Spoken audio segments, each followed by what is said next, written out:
update ng bayan. Maasahan anumang panahon. Magandang oras po sa ating lahat. Narito ang latest update sa lagay ng ating panahon ngayong araw.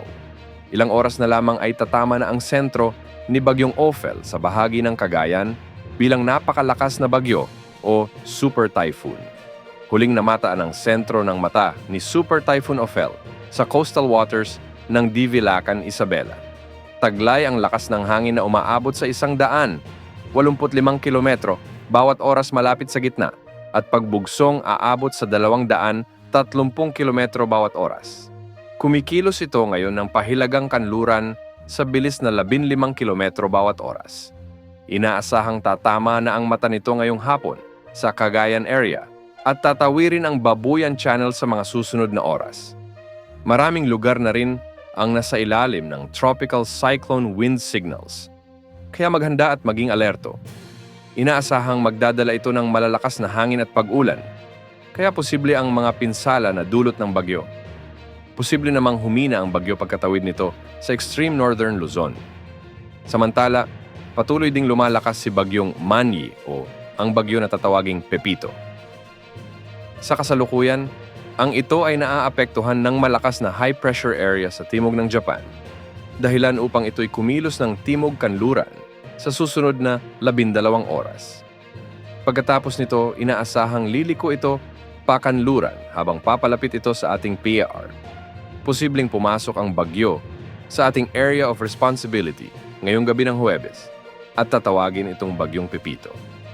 Pagkapasok sa nito sa PAR, inaasahan na kikilos ang Bagyong Pepito pakanlurang hilagang kanluran o west-northwest sa natitirang bahagi ng forecast period. Posibleng maglandfall ito sa silangang baybay ng Timog Luzon sa pagitan ng Nobyembre 17 araw ng Sabado o Linggo.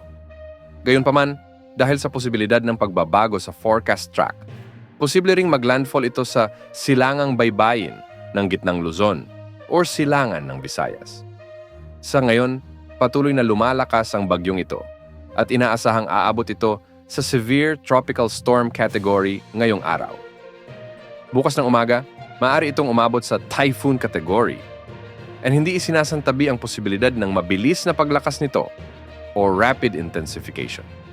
Dahil sa maganda ang kondisyon sa Philippine Sea, posibleng umabot ang itong si Bagyong Pepito sa super typhoon category bago ito maglandfall. Ano man ang maging kategorya nito, inaasahang tatama ito sa kalupaan na may pinakamalakas na lakas o peak intensity. Bagamat may posibilidad ng pagbabago sa track ng bagyo, inaasahang magdudulot ito ng malalakas na pag-ulan at malalakas na hangin sa malaking bahagi ng Luzon at silangang Visayas, kabilang ang posibleng storm surge sa mga baybaying lugar. Asahan ang katamtaman hanggang sa maalon na kondisyon ng karagatan o moderate to rough seas sa silangang baybayin ng bansa simula Biyernes ng gabi o Sabado. Pinapayuhan ng mga mangingisda at may maliliit na sasakyang pandagat na umiwas munang pumalaot. At dahil sa paglapit ng bagyo sa bansa, sa mga susunod na araw, inaasahan ang mga intense to torrential rains sa Quezon, Camarines Norte, Camarines Sur.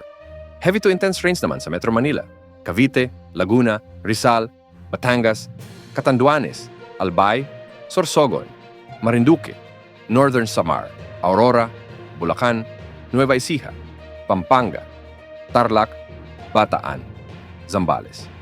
Katamtaman hanggang sa malalakas na pag-ulan naman ang inaasahan sa Pangasinan, Nueva Vizcaya, Quirino, Romblon, Masbate, Samar, Eastern Samar at Leyte.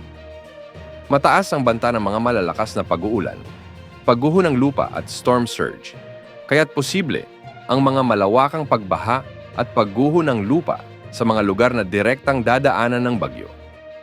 Yan ang update sa lagay ng panahon. Ito po ang weather update ng bayan, maasahan anumang panahon.